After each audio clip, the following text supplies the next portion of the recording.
9वी 10वी 11वी 12वी सायन्स नीट JEE CET नाटा अशा सर्व स्पर्धा परीक्षांसाठी नंबर 1 चा पर्याय म्हणजे विटा मध्ये लोकप्रिय ठरलेली अकॅडमी आता तासगाव मध्येही Shri Rajlakshmi royal academy of science Tasgaon. इथे मिळतो number 1 result, number 1 teaching quality, 3D animated video lectures, live organ biology workshop, number 1 infrastructure, AC, digital classroom, library, study room, expert lectures from various fields, educational tours, exclusive workshop for personality development, olympiad exam, foundation course, लाखो रुपयांची scholarship आणि दत्तक योजनाही।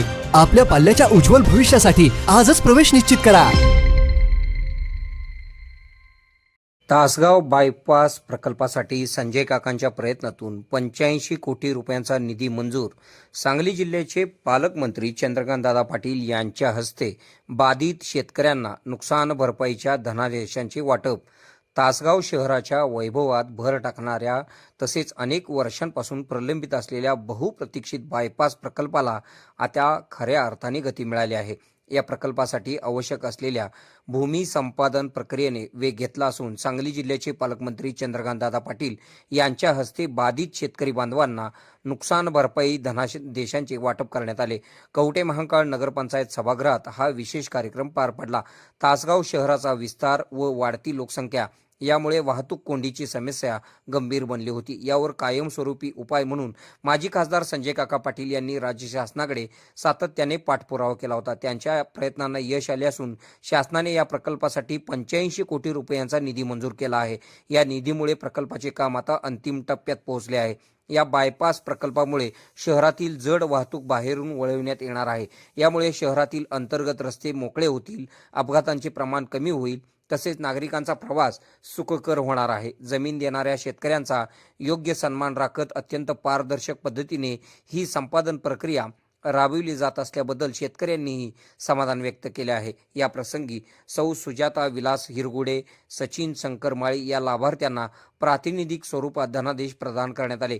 कार्यक्रमास माजी खासदार संजय काका पाटील, नगराध्यक्षा सौ विजया पाटील, उपनगराध्यक्ष प्रसाद पैलवान, माजी नगराध्यक्ष बाबासो पाटील, गटनेते सतीश लिंबळे यांच्यासह मोठ्या संख्येने शेतकरी व कार्यकर्ते उपस्थित होते।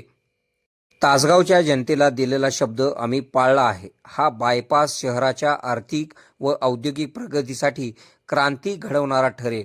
85 कोटींचा निधी हा केवळ आकडा नसून तासगावच्या भविष्याची गुंतवणूक आहे। संजय काका पाटील यांच्या मार्गदर्शनाखाली तासगावच्या सर्वांगीण विकासासाठी आम्ही कटिबद्ध आहोत असा शब्द प्रभाकर बाबा पाटील यांनी दिलेला आहे। यावेळी या कार्यक्रमाला दिनकर भोसले, अविनाश पाटील, भरत माळी, सतीश कोकणे, मनोज पाटील, दत्तात्रय कदम, संजय माळी, नामदेव कदम, विलास हिरगुडे, अरुण देसाई, नगरसेवक मधुकर भाऊ पाटील, विशाल शिंदे, संदीप सावंत, संतोष आबा बेले, सचिन भाट महाराज, नगरसेविका दीपाली पाटील, भारती धाबुगडे व इतर पदाधिकारी उपस्थित होते। आपल्या भागातील बातम्या पाहण्यासाठी आमचे न्यूज चॅनल सबस्क्राईब करा व फॉलो करा। मुख्य संपादक Kunal Kothawale, KK Marathi news network. खुशखबर, मूळव्याधीचे आधुनिक उपचार आता आपल्या कवठे महांकाळ शहरामध्ये उपलब्ध सुविधा, आधुनिक लेझर मशीन, दुर्बिणीतून तपासणी, ऍडमिटची गरज नाही। पोट विकार, बुद्ध विकार यावर आयुर्वेदिक उपचार व सल्ला, मूळव्याधी, शर, भगंदर, पायलोनायडल, सायनस यावर लेसर व आयुर्वेदिक खात्रीशीर उपचार, हर्निया, अपेंडिक्स, कान, नाक, घसा व स्त्रीरोग चिकित्सा, गर्भाशय काढणे इत्यादी सुविधा आता आपल्या कवठे महांकाळ शहरामध्ये डॉक्टर आलमगीर मुजावर यांच्या आशीर्वाद हॉस्पिटल मध्ये उपलब्ध। आमचा पत्ता दत्त मंदिर, जुना Agalgaon road, Kolekar petrol pump शेजारी, कवठे महांकाळ।